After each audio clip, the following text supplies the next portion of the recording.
Pengertian pajak penjualan atas barang mewah atau PPNBM.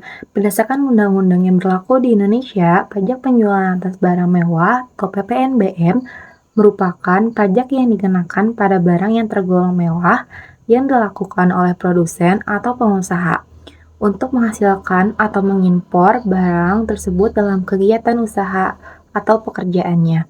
Prinsip pemungutan PPNBM ialah hanya satu kali saja, yaitu pada saat penyerahan oleh pabrikan atau produsen. Yang kedua, barang kena pajak yang tergolong mewah, impor barang kena pajak yang tergolong mewah. Terus ada barang kena pajak yang tergolong mewah. Pertama, ada barang yang bukan merupakan barang kebutuhan pokok. Yang kedua, barang yang hanya dikonsumsi oleh masyarakat tertentu.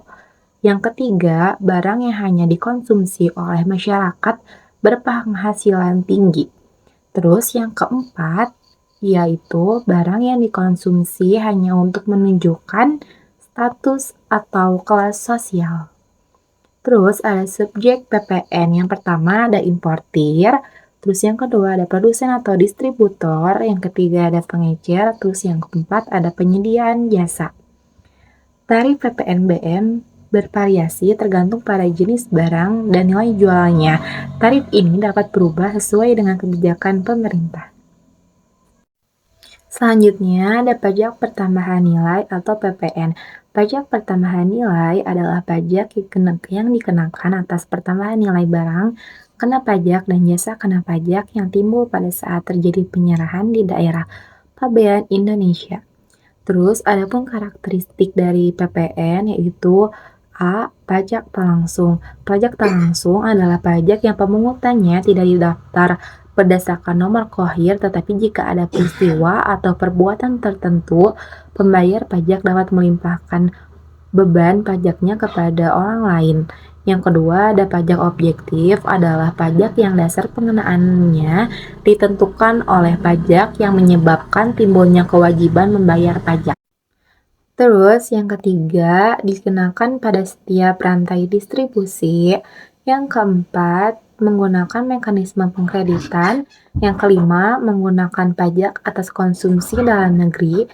Yang keenam, merupakan beban konsumen akibat. Terus ada objek pajak PPN.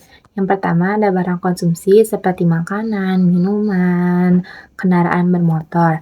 Yang kedua ada barang modal, yaitu termasuk mesin industri, terus peralatan kantor dan perlengkapan produksi. Yang ketiga ada barang modal investasi, misalnya peralatan pertanian, peralatan medis, dan peralatan laboratorium. Terus yang keempat ada jasa, yaitu seperti jasa konstruksi, jasa konsultasi, dan jasa perbankan. Terus ada subjek PPN, yaitu yang pertama ada penghasilan kena pajak, terus yang kedua ada pengusaha kecil yang menyerahkan BKP atau JKP dengan penghasilan bruto tidak lebih dari 600 juta. Yang ketiga ada bentuk kerjasama operasi yang langsung menyerahkan BKP atau JKP pada pemilik proyek. Yang keempat, ada bentuk kerjasama operasi yang hanya bertindak selaku koordinator pelaksanaan pekerjaan. Yang kelima, ada hubungan istimewa. Terus, tarif pajak pertambahan nilai adalah 10% dan 0 ditetapkan atas ekspor barang kena pajak berwujud, tidak berwujud, dan ekspor kena pajak. Cara menghitung pajak pertambahan nilai adalah dasar pengenaan pajak dikali tarif pajak.